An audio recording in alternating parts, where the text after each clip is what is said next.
শান্তি, স্থায়িত্ব ও সম্প্রীতি প্রতিষ্ঠায় অবদানের জন্য আজ বিশেষ সম্মাননা পুরস্কার কিং চার্লস হারমোনি অ্যাওয়ার্ড গ্রহণ করবেন বাংলাদেশের অন্তর্বর্তী সরকারের প্রধান উপদেষ্টা নোবেল জয়ী ডক্টর মোহাম্মদ ইউনূস।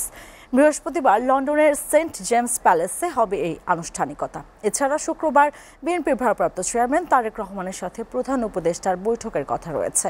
বৈঠকে বাংলাদেশের বর্তমান রাজনৈতিক পরিস্থিতি, নির্বাচনের দিনক্ষণ, সংস্কার বিষয়ে আলোচনা হতে পারে বলে জানিয়েছেন প্রেস সচিব শফিকুল আলম। সাজ্জাদ জাহানের প্রতিবেদন। 4 দিনের যুক্তরাজ্য সফরে ব্যস্ততম সময় কাটাচ্ছেন প্রধান উপদেষ্টা ডক্টর মোহাম্মদ ইউনূস।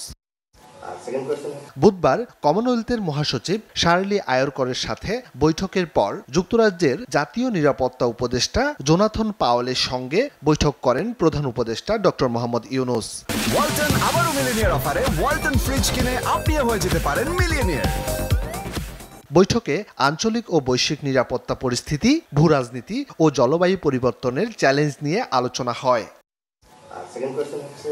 এরপর ডক্টর ইউনূস সাক্ষাৎ করেন ব্রিটিশ বাণিজ্য মন্ত্রী জোনাথন রেনল্ডের সঙ্গে। এই সময় বাংলাদেশ থেকে পাচার হওয়া অর্থ পুনরুদ্ধারে সরকারের উদ্যোগকে সমর্থনের কথা জানান তিনি।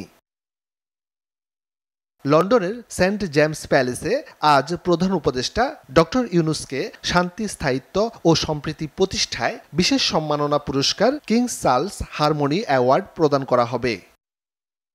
এছাড়া শুক্রবার বিএনপির ভারপ্রাপ্ত চেয়ারম্যান তারেক রহমানের সাথে প্রধান উপদেষ্টার বৈঠকের কথা রয়েছে। এই বৈঠক রাজনীতিতে গুরুত্বপূর্ণ ভূমিকা রাখবে বলে মনে করেন অনেকে। এর আগে লন্ডনে এক সেমিনারে ডক্টর ইউনূস জানান, 17 বছর পর সত্যিকারের একটি নির্বাচন অনুষ্ঠিত হতে যাচ্ছে, যা ইতিহাসের সবচেয়ে সুন্দর নির্বাচন হবে। সাজ্জাদ জাহান, এসএ টিভি, ঢাকা।